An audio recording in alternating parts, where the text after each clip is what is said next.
le directeur de Isra Production. Voilà. Bienvenue. Bonjour, Dr Tonga, directeur de vaccin Isra.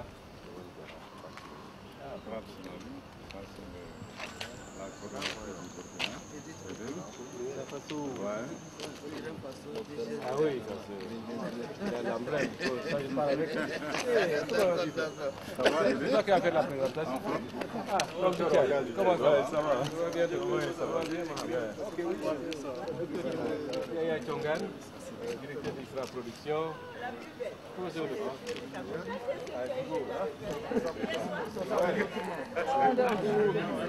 la prochaine fois, on va mettre des boucles d'oreilles. Comment ça va?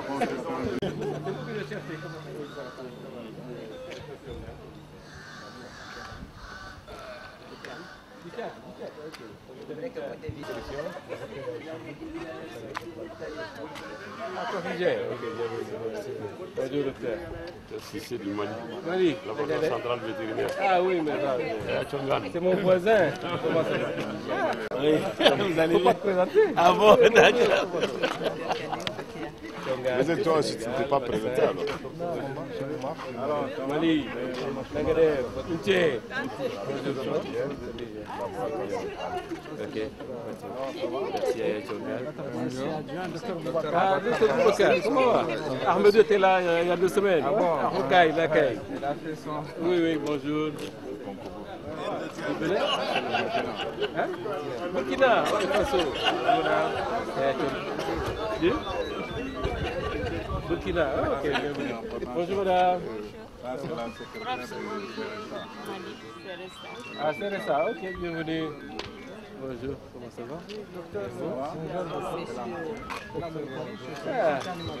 Shukran. Welcome. Que vous ayez choisi le laboratoire à la part portugaise. On a discuté très fort. On va vous montrer l'essentiel de ce que nous faisons. On va faire une petite présentation pour vous montrer ce que fait. Ensuite, vous faire visiter aussi le vaccin, le laboratoire de production de vaccins. Tous les vaccins qui intéressent le TRAPS, parce que lui, c'est notre partenaire. Et on va... Voilà un peu de... Allons-y alors. On va en salle de réunion.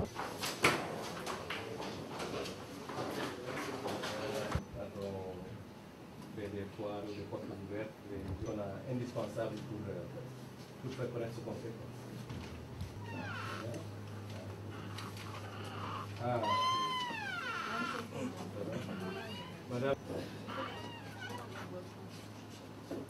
on est très sensible au Sénégal aux de gestion des 2 chefs d'administration finale sont des femmes. Oui, parfois, hein? Ah, merci, voilà. Il faut bien proportionner. C'est la solidarité. Madame, si? Voilà nos amis de la mission France. Il y a eu des positions battues avec Mali, Mauritanie. J'ai dit Mali, Mauritanie. Comme c'est des frontaliers, on dit que c'est Sénégal. Il n'y a que 3 pays. Donc il n'y a que le Burkina, le Niger. Rapide, l'unité de production de vaccins du Sénégal. Qui est. D'abord, je vous souhaite la bienvenue. 1930-1950. Nous allons lire la vision qu'on nous a dit. Quand on veut faire la production de vaccins, il faut s'organiser. Et rapidement, et puis nos conclusions et nos perspectives avec la grande c'est le grand business. Parce que c'est l'université qui l'intéresse. Ça, nous sommes très. Voilà, ça c'est bâtiment amiral, c'est là qu'on se fait tous les vaccins. L'AOF, Afrique francophone. Dakar, c'était pour l'Afrique de l'Ouest francophone. Il y avait 9 pays. Donc Dakar a été confondu. C'était le laboratoire national, donc diagnostic et contrôle vaccin, tout ça. Mais à partir de 80 ans de production, on veut du vaccin, c'est faut produire du vaccin. Il y a eu beaucoup de périspéties. En 2000, on a changé les noms, on a fait changer de nom. En 2013, le nouveau directeur des vaccins bactériens. C'est des vaccins de maladies enzootiques liés surtout en 2009 et on les a donné un statut de laboratoire autonome avec des directeurs. Ici, je suis le directeur de vision, c'est ce qu'on rêve. Un rêve quand même réalisable, c'est de faire encore cette unité 2030. L'Afrique s'est engagée avec l'OIE et la FAO. C'est ça notre vision que nous avons. Et donc nous l'avons essayé de le mettre sous forme de dessin animé. Ça c'est l'Afrique, la zone. Voilà un peu le schéma que nous avons. J'ai insisté aussi un peu sur l'aspect commercialisation. Comme étant vétérinaire et de chercheur de formation, la chose que j'ai beaucoup appris ici, c'est la commercialisation. Parce que c'est quand on produit, il faut vendre. C'est jusqu'à parc de vaccination, toutefois. Et donc dans ce cas-là aussi, donc transporter les éléments clés. Et j'ai mis en bleu les équipements que nous allons acquérir ces temps-ci, en 2016 en 2017. Et vous voyez bien, c'est le lyophilisation de grande capacité que nous allons acquérir dans le cadre du TRAPS. Voilà une idée des équipements que nous avons. Maintenant, il faut savoir aussi que tout ce qui vient maintenant, c'est pratique pour faire des vapeurs, pour stériliser. En vaccin, c'est la stérilisation, tout doit être stérile, tout doit être au froid. Ça, c'est ce qu'on apprend quand on fait les vaccins. Donc ça, c'est des choses que nous avons acquis en 86, donc qui est encore fondamental, anglais et allemand. Voilà, depuis 1986 et jusqu'à présent, elle marche. On a eu quelques difficultés. On a eu un technicien de climatisation, on a contrôlé le niveau d'air, de poussière, depuis qu'on a mis en place cet appareil. L'action mondiale PPR, parce qu'il faut augmenter la production. Et l'ISRA, le Sénégal, se positionne à ce niveau-là. Au lieu de 20 ml, nous on passe à 100 ml, donc ça demande aussi. Tout ça aussi, c'est assisté par ordinateur. Sans ordinateur, on ne peut pas travailler avec ça. Voilà. Le défi de la formation, le défi aussi de la même place. C'est fondamental. Et on a pris le risque de l'amener à 300 km en pleine brousse. Et ça fait, c'est l'unité qui nous fait le plus de recettes. C'est la chef de laboratoire qui est pratiquement une cagoule, une combinaison intégrale pour éviter le contact avec les fluides. Les gens, vous allez visiter le laboratoire, les gens qui vont visiter, on a préparé des là il y a 2 ans. Un camion frigo a fini, nous sommes en finition pour accueillir le visiteurs. Nous sommes en finition vraiment. Finition des différents trucs. Nous avons à 40% de garçons de laboratoire, ce taux-là à 20%. Augmenter les capacités de techniciens, le niveau Bac plus 5. Le rouge est à la moins, les rouges sont répartis. Donc ça c'est. Ce feuillet, nous présentons notre. Et ici, c'est pratiquement les productions que nous avons faites ces dernières années. 25 millions de doses. Et nous avons aussi beaucoup de stagiaires. Ici, en 2016, nous avons reçu 17 avec leur répartition. L'objectif que nous avons aussi avec ces stagiaires, c'est de voir les meilleurs et les recruter. Pour augmenter le niveau de capacité de mon équipe. La meilleure façon, c'est de prendre des stagiaires, Bac plus 5, ingénieurs, de voir les meilleurs et les recruter. Et l'année dernière, nous en avons recruté 4. Voilà, nous en avons recruté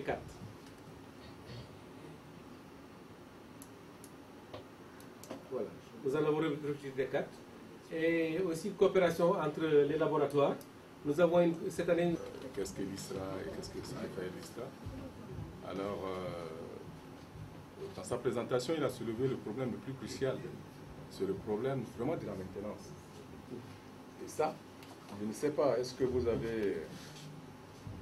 comment vous pensez résoudre ce problème? Parce que c'est surtout ce problème d'avoir quand même des maintenanciers bien formés. Nous n'avons pas les moyens, au moins, d'avoir des trucs en réserve au cas où. Et généralement, c'est ça le gros. Je ne vais pas passer le bruit pour notre présentation, mais comme nous sommes tous gens, ce qui concerne le laboratoire, surtout africain, nous avons un problème qui peut circuler dans l'espace. Autre question? Oui. Je voudrais avoir votre avis là-dessus. Merci. C'est l'UMOA, comment régler le problème de circulation du vent. La troisième question, c'est les suivis après-vente. La quatrième question, c'est les certifications ISO. Et la quatrième, c'est avec 60 millions de doses, quelle est la stratégie de vente mise en place? Ensuite, avec cinquième question, c'est la réaction avec T144. Ensuite, Pouy qui nous a posé des questions. Bon, pour la maintenance, c'est un défi permanent. La maintenance, c'est un défi permanent.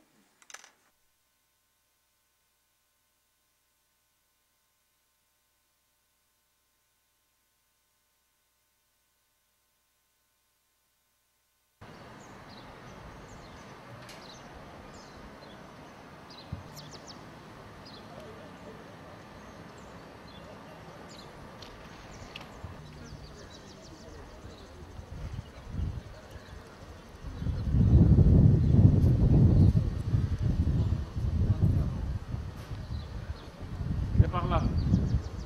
Oui.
Non, le deuxième couloir de RTL, collé à face au hôtel. Là où on va mettre Panini là. Panini. Panini. Oui, le pain avec le... Oui. Exactement dans ce couloir. Oui. Oh, depuis pas.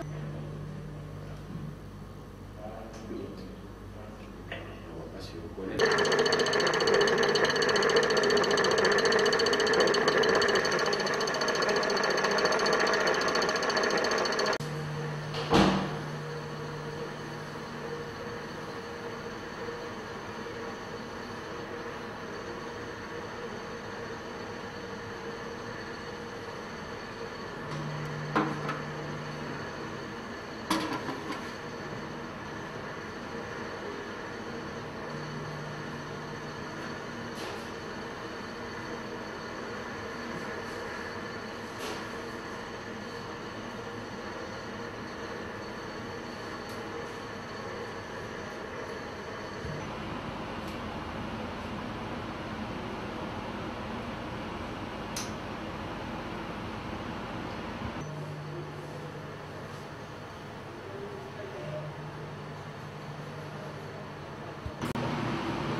Matériel high-tech, celui-là par exemple, c'est l'électronique, coexiste avec de vieux laboratoires, avec de vieux équipements. Ça date de 60 ans.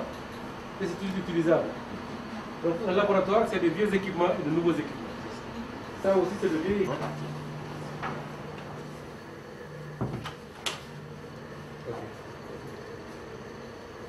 Quelle fiche de PPL vous utilisez? Stagiaire aussi. Moi, j'ai fait mon certificat de spécialisation en biologie moléculaire. C'est mon compatriote. Il est là maintenant. Il est là? À Dakar maintenant, oui. Il a demandé qu'on l'amène ici. C'est des boxes de travail pour culture cellulaire.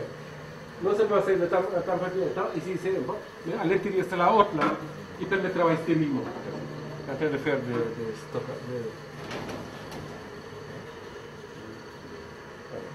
Vous passez, c'est en train de voir. C'est les équipements que je vous ai montrés à la présentation là. C'est un microscope adapté aux cultures cellulaires, c'est un microscope dit inversé.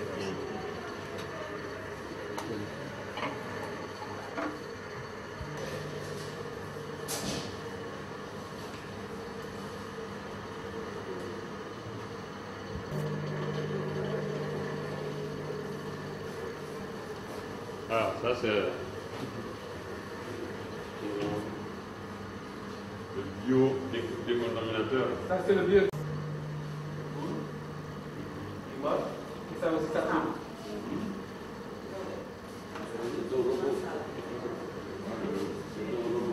On le programme.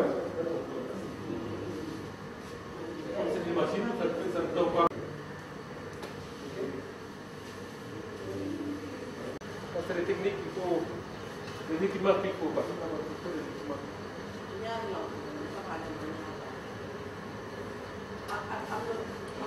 L'utilisateur indien. Ah, d'accord. Ça date de quand? 2009. Mais c'est celui-là qui le. On l'a mis en place en 2011. C'est quoi? Un lyophiliseur. Oui. Géré par ordinateur. Arrivé dans les années 2010. C'est les 7 millions. Non, non. Hein? Ça ne descend pas, ça. Non, c'est 3 000, ça fait 3 000 pour la France.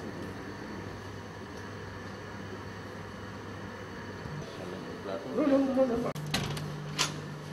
Ça, c'est une. C'est là où on fait les vaccins aviaires. C'est des cultures sur embryonnés. On le met ici. Et maintenant, nous allons passer vers les équipements lourds qu'on appelle les très grands lyophilisateurs. C'est le lyophiliseur dont j'ai dit qu'il a daté plus de 30 ans. Par la robustesse et la qualité, je pense que on ne dit pas ça pour peut-être les Européens, mais le matériel européen. Soutient la recherche par rapport aux balances des vaccins. C'est moi. Avec sa combinaison. Il est pas mal de ça.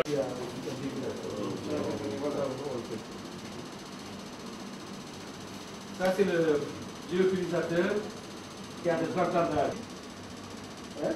Tout ça qui est dans le petit ordinateur. Voilà l'évolution. Par la boîte d'ordinateur. On fait l'évolution. Et on attend aussi avec l'autre, quand le lyophiliseur viendra de grande capacité, ça va être encore plus informatisé. Il dit que là-bas, les Indiens, là, les fabricants, peuvent par Internet gérer cette. Vous avez regardé, il y a des plateaux. Il a commencé à faire froid. Française. Mais souvent, un lyophiliseur, c'est plusieurs composantes. La composante peut être anglaise, française, européenne, roumaine et tout ça. Et en tout cas, la meilleure garantie, c'est les normes européennes. C'est solide, c'est robuste. Et quand le gars est venu nous dire, il a dit que vous ne pouvez pas, normalement, détruire une machine comme ça. Les gens qui l'utilisent bien n'ont pas de problème au bout de 50 ans. Il n'y a pas de problème. Il y a des...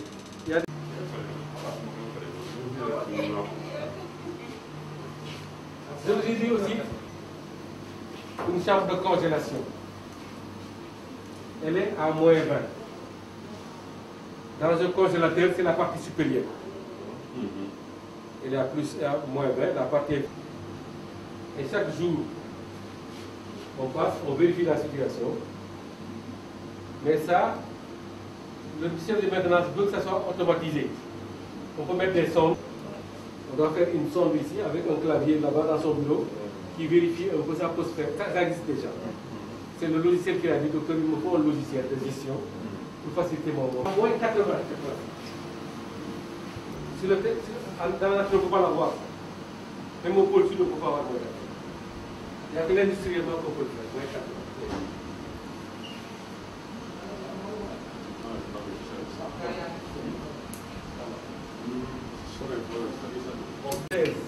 Ça, c'est dans la zone liquide. Voilà un peu c'est l'infrastructure qu'il faut vous arrêtez. La production aussi, quand vous la perdez, vous arrêtez. Moins 80, moins 20, moins 80. C'est fondamental.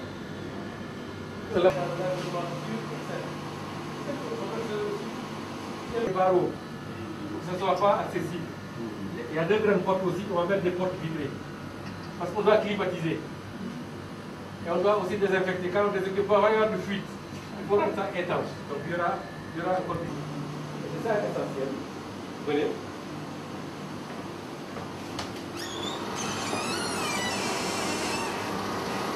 Là, vous avez des chambres froides qui sont en révision. Il faut aussi arrêter certaines, réviser pour que ça puisse tous fonctionner. Venez.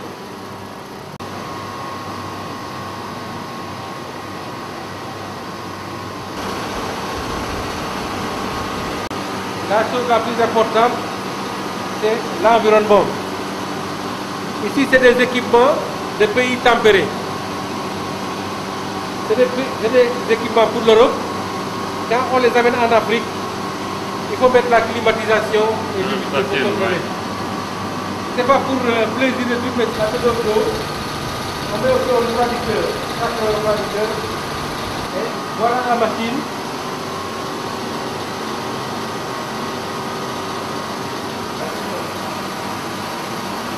Et ça, vous êtes obligé de mettre une sécurité ISO. On demande une vidéosurveillance.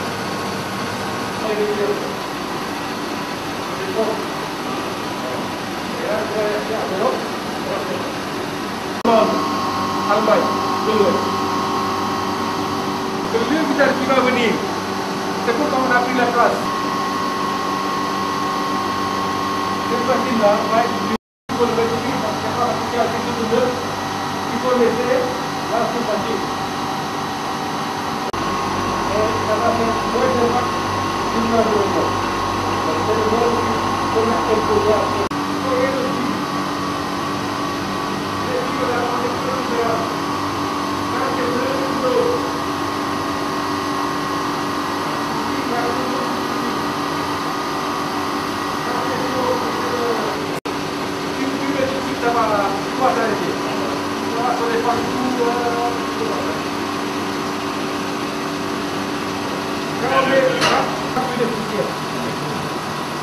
Un appareil, vous le faites fonctionner à 35 degrés, et chaud.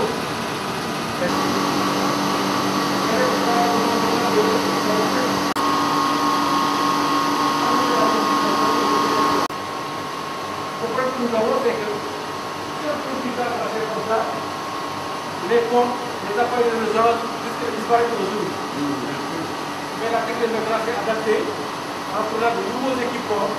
Ça, c'est pas le but d'origine qui était là. Donc, la presse est suffisamment avertie pour prendre de nouveaux matériels. Donc, il faut éviter. La propreté aussi. Il faut y avoir des problèmes. Maintenant, en Europe, il y a le problème de bruit. Sur le plan ISO, le bruit, on va nous certifier au niveau du bruit. Les gens doivent travailler dans des conditions minimales de sonorisation.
Docteur Ibrahima Niang, ce matin,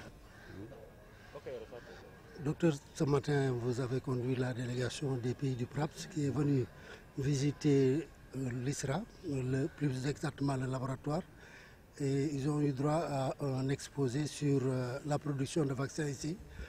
Pour ce qui concerne le PRAPS, quel est le partenariat qui est en train d'être tissé entre eux et le laboratoire de l'ISRA de fabrication de vaccins? Je vous remercie.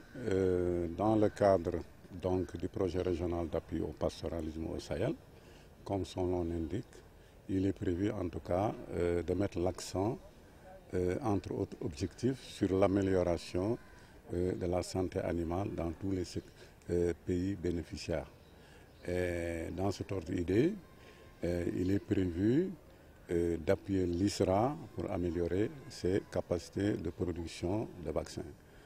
Ceci pourquoi nous avons fixé des objectifs au niveau du projet en matière de réalisation de vaccination pour arriver en tout cas à, comme le prédit l'OIE, à pouvoir assurer la sécurité sanitaire des cheptels par la vaccination au moins de 80% des effectifs.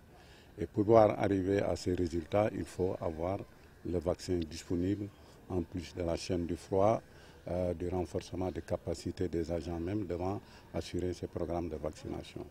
Donc pour pallier aux ruptures fréquentes de vaccins sur le terrain, il va falloir donc insister sur les disponibilités. Et pour cela, actuellement, l'ISRA a une capacité de production de 20 millions de doses de vaccins par an. Ça, c'est sa capacité de production. Et pour pouvoir maintenant atteindre les objectifs qu'on s'est fixés d'ici 4-5 ans, soit 60 millions de doses de vaccins, il va falloir agir sur le levier capacité de production. Et pour cela, le PRAPS va mettre en place un lyophilisateur qui va non seulement permettre à l'ISRA d'automatiser ces mécanismes de production, mais aussi d'accroître et de multiplier ainsi par 5 sa production de vaccins. Ainsi, le vaccin sera non seulement disponible au niveau central, au niveau du terrain, mais aussi nous pouvons se projeter au niveau des pays frontaliers qui nous entourent, au niveau du Sahel, pour approvisionner les demandes de vaccins. C'est dans ce cadre s'inscrit cette visite. Nous avons eu droit à un exposé du docteur Tchongan qui nous a fait ressortir en tout cas le potentiel de production de vaccins en termes de vaccins. Il y a toute une gamme variée de produits, toute une gamme de vaccins qui est produite par l'ISRA et je crois qu'avec l'acquisition de ces lyophilisateurs, on pourra atteindre les objectifs de vaccination. Merci, docteur. Docteur Tchongan, j'ai vu que le 19 octobre, vous dites quelque chose et vous avez même affiché un appel d'offres relatif à la fourniture de lyophilisateurs pour le laboratoire de l'ISRA. Comment vous appréciez ce geste? Merci Yoro. Je suis docteur Tchongan, directeur de ISRA Vaccin. J'ai accueilli aujourd'hui avec beaucoup de plaisir Dr Nyang, coordonnateur national du PRAPS, accompagné de la délégation du PRAPS au niveau régional avec des participants des 6 pays pour visiter notre structure de production de vaccins et s'enquérir des potentiels que nous avons. Nous avons eu beaucoup de plaisir à les recevoir, d'autant plus que, vous le savez certainement, l'ISRA est un maillon essentiel dans le dispositif que le Sénégal a mis en place pour la santé animale, pour lutter contre les maladies animales. En quoi faisant? En assurant un diagnostic de toutes les maladies et mieux en produisant des vaccins pour lutter contre toutes les maladies que nous avons au niveau du Sénégal.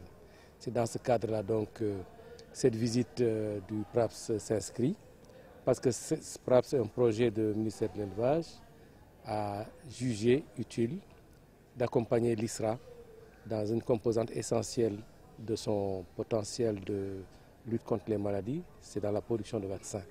En nous achetant un lyophilisateurs de très grande capacité, je peux dire très grande capacité, qui va nous permettre, comme a dit le Dr Nyang, de multiplier notre production par 5 et de passer d'une production actuelle de 20 millions à une production de 60 millions de doses et couvrir les besoins du Sénégal dans le cadre de son plan, le plan Sénégal émergent, qui est décliné dans le cadre du PRACAS. Le PRACAS a demandé une autosuffisance en vaccins. Comme on le fait en autosuffisance en riz, l'objectif du ministère de l'Élevage et du Sénégal, c'est d'avoir une autosuffisance en vaccins. C'est pourquoi cet appui du PRAPS, qui est un appui du Sénégal, pour renforcer la capacité, que l'ISRA puisse être en mesure de mettre à la disposition du Sénégal la quantité et la qualité de vaccins nécessaires pour couvrir 80% de ses besoins en vaccins pour lutter efficacement contre les maladies animales. le docteur l'a dit, l'objectif principal, c'est la sécurité sanitaire des aliments, c'est la sécurité publique des vétérinaires, et ce qui dit sécurité des aliments, dit sécurité des populations. C'est dans ce cadre-là donc nous avons beaucoup apprécié cette visite, et on a pu montrer aussi donc, notre capacité, et surtout les objectifs, les perspectives qui se dessinent pour nous à l'horizon 2020, avec l'acquisition de ce lyophilisateur, qui nous permet non seulement de tacler les besoins du Sénégal, mais les besoins de tous les pays du PRAPS. Il y en a 6 pays, je cite le Sénégal, la Mauritanie, le Mali, le Niger, le Burkina et le Tchad. C'est un marché qui s'ouvre à nous et le PRAPS, par cette acquisition, nous donne les moyens non seulement de satisfaire les besoins du Sénégal, mais aussi de participer efficacement aux campagnes des autres pays en fournissant en tout cas l'essentiel de nos vaccins dont ils ont besoin. Donc tout le plaisir pour nous. C'est pourquoi vous avez dit que j'ai affiché l'appel d'offres. C'est un appel d'offres qui nous était pratiquement destiné. Et dans toutes nos présentations, nous le faisons pour aussi remercier le PRAPS, aussi l'État du Sénégal et aussi ses bailleurs de fonds qui nous ont permis quand même d'avoir un outil principal qui va nous permettre de se projeter dans un avenir de 50 ans. Parce que ce lyophilisateur-là, sa durée de vie minimale, en tout cas si nous comptons bien le faire, c'est 50 ans encore de production de vaccins qui sont devant nous. Donc c'est le Sénégal de l'avenir qu'on construit aujourd'hui. Merci beaucoup, Dr Thiongan. Vous vous présentez? Je suis Edith Vokouma. Je suis la coordinatrice nationale du projet régional d'appui au pastoralisme au Sahel au niveau du Burkina Faso. Et vous êtes en atelier du moins en séance, en réunion plutôt, de concertation en ce qui concerne la composante 1 du PRAPS relative à la santé animale. Et aujourd'hui, vous êtes au niveau du laboratoire qui justement travaille pour la production des vaccins. Comment vous appréciez cette visite? Moi, c'est une découverte déjà pour moi en tant que coordinatrice parce que je n'avais pas encore visité ce laboratoire et qui fait vraiment un travail remarquable pour contribuer à éradiquer certaines pathologies liées à la production animale. Donc je suis vraiment satisfaite d'avoir pu faire cette visite et surtout écouter le directeur de la production vaccin qui nous a présenté leur production depuis plusieurs années et les perspectives qui s'offrent à eux avec la mise à disposition du PRAPS d'un lyophilisateur qui va leur permettre donc de booster leur production en vaccin. Et pour ce qui concerne le Burkina, est-ce que vous êtes autosuffisant en vaccins ou vous importez des vaccins d'un peu partout? Oui, le Burkina pour le moment ne produit pas de vaccins. Nous sommes en perspective de pouvoir le faire dans les années à venir. Donc pour le moment, nous faisons recours aux pays qui en produisent, dont notamment le Sénégal, pour un certain nombre de vaccins. Mais nous attendons aussi qu'ils puissent faire une homologation au niveau de l'UEMOA, parce que nous sommes dans la zone UEMOA, pour étendre donc la gamme des produits que nous pourrons donc nous approvisionner à partir du Sénégal. Je vous remercie. Docteur Haïdo Abdelmalik, je suis le directeur général des services vétérinaires du Niger.